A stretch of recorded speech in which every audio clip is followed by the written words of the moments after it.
ทุกคนบ่าวพรน่ะบ่เคยเห็นเนาะป๊าดโตประเทศไทยเนี่ยเขาให้ความช่วยเหลือกันหลายเนาะมื้อนี่นะบ่าวพรน่ะเลื่อนคลิป TikTok ไปเห็นเนาะแพทย์หมอพยาบาลนะคุณเอ้ยเนาะอุ้มคนไข้นะวิ่งเนาะโอ้เนาะ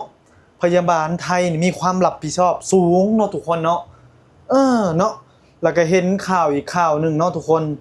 มีดารานี่บริจาคเงิน20 ล้านอะไรทุกคนป๊าดโตแล้วก็มีข่าวที่ว่าอย่างนะผ่าตัดในที่แจ้งทุกคนป๊าดทุกวินาทีเนี่ยเขาให้ความสำคัญกับประชาชนเกาหลีเนาะคนไทยเขานี่เนาะชมเชยเนาะทุกคนชมเชยเนาะแล้วก็มีแจกข้าวปลาอาหารบ่พรเห็นแล้วมีคนใจดีขับรถเนาะบ่พรเห็นเขาลงคลิปเนาะบ่พรกับบ่กล้าไปไสดอกเห็นยูทูบเบอร์ช่องหนึ่งเขาลงคลิปเนาะมีคนเอาน้ำโค้กเนาะทุกคนน้ำเปล่านี่ไปหาแจกให้คนเนาะถือว่าสถานการณ์นี่ก็ยังบ่แบบบ่รุนแรงถึงขนาดนั้นแต่ก็ว่าก็อาจจะรุนแรงเฉพาะที่ตึกถล่มมาแหละทุกคนเนาะแต่ว่าที่เห็นก็คือคนไทยนี่เขาร่วมแรงร่วมใจกันเนาะทุกคนเนาะเวลาเกิดภัยพิบัติอย่างนี้คนไทยนี่เขาสิช่วยเหลือเนาะเพื่อแผ่เนาะทุกคนเนาะบ่าวพรนี่ก็ป้าต้องเป็นแต่อิจฉาคนไทยเนาะทุกคนเนาะบ่าวพรเห็นเนาะเห็นหลายนะทุกคนเด้ยแล้วก็มีคนดังคนหนึ่งเนาะบ่าวพรติดตามอยู่เนาะสื่อยังแล้วบ่าวพรก็จำบ่ได้เนาะใส่รถใหญ่ๆเอานำไปแจกบองตึกถล่มนะทุกคนนี่เนาะประเทศไทยเนาะเขาช่วยกันอหลีเนาะทุกคนเนาะ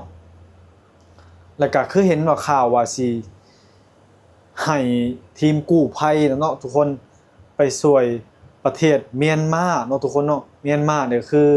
น่าจะแบบวิกฤตแห้งเนาะทุกคนเนาะแต่คนไทยในใจดีเนาะถึงจะแบบว่าผิดเทียงยังกับคนไทยก็ยังมีแบบว่าความช่วยเหลือมนุษย์คือกันเนาะคนไทยถือว่าใจดีอันดับ1เนาะบ่พรคิดว่าเนาะตัวบ่พรเห็นนี่แหละนี่เห็นในเขาอุ้มเด็กน้อยเนาะออกจากโรงพยาบาลนะทุกคนเห็นในคลิปเนาะตัวเนาะหมอพยาบาลเขาเจ้ากับบ่ย่านเนาะทุกคนเนาะห่วงคนเจ็บคนไข้ว่าแบกหามคนออกจากตึกนะบ่พรเห็นแบบน้ำตาจะไหลเด้เนาะเพราะว่ามีคนไปตัดต่อคลิปเนาะจากประเทศเมียนมาแล้วก็ประเทศไทยเนาะมาเบิ่งประเทศไทยเนาะวิ่งช่วยเหลือกันเนาะทุกคนเนาะแพทย์พยาบาลแล้วก็ทีมกู้ภัยยังช่วยเหลือกันอุ้มคนเจ็บคนป่วยนี้ออกไปที่แจ้งเนาะแต่ว่าพอเห็นอีกคลิปที่เขาตัดต่อนะครับบ่ฮู้ว่าเขาสิบ่งบอกถึงหยังเนาะแล้วมีคนเจ็บจากเมียนมาหรืออย่างในประเทศที่แผ่นดินไหวแห้งๆนะทุกคนนอนเจ็บกันอยู่เนาะแล้วก็เขานำเกอตามถนนเนาะทุกคนแต่ว่ายังบ่มีแบบว่าทีมแพทย์ทีมพยาบาลแบบเพียบพร้อมคือประเทศไทยเนาะทุกคนเนาะประเทศไทยนี่คือเพียบพร้อมทุกอย่างเนาะทุกคนบ่พรเห็นเนาะเห็นคลิปนั้นบ่พรน้ำตาก็ไหลเลยทุกคนเด้ป๊าโตบ่พรก็แบบว่าเบิ่งไปก็น้ำตาไหลไปเนาะแต่ว่าดีใจเนาะคนไทยเนาะบุคลากรทุกอย่างนี่เต็มพร้อมเนาะทุกคนบ่ว่าสิเกิดเหตุการณ์ภัยใหม่เนาะทุกคนน้ำท่วมเนาะถ้าน้ำท่วมก็สิเห็นคนแบบอาสาอย่างที่ว่าขับเรือไปแจกกับข้าวกับน้ำเนาะนี่ประเทศไทยเนาะเขาเฮ็ดได้เนาะนี่เนาะเป็นหยังบ่พรจังฮู้เพราะว่าบ่พรนี่อยู่ลาวก็จริงแต่ว่าเบิ่งโทรทัศน์ทีวีนี่เป็นช่องไทยเป็นหลักเนาะทุกคนบ่าวพรก็สิเห็นทุกสิ่งทุกอย่างที่มันเกิดขึ้นกับประเทศไทยแล้วก็คนไทยเฮ็ดหยังแล้วก็เวลายามวิกฤตกู้ภัยเนาะน้ำท่วมบ่เนาะเกิดภัยใหม่บ่นี่ถ้าภัยใหม่ประเทศไทยก็สิมี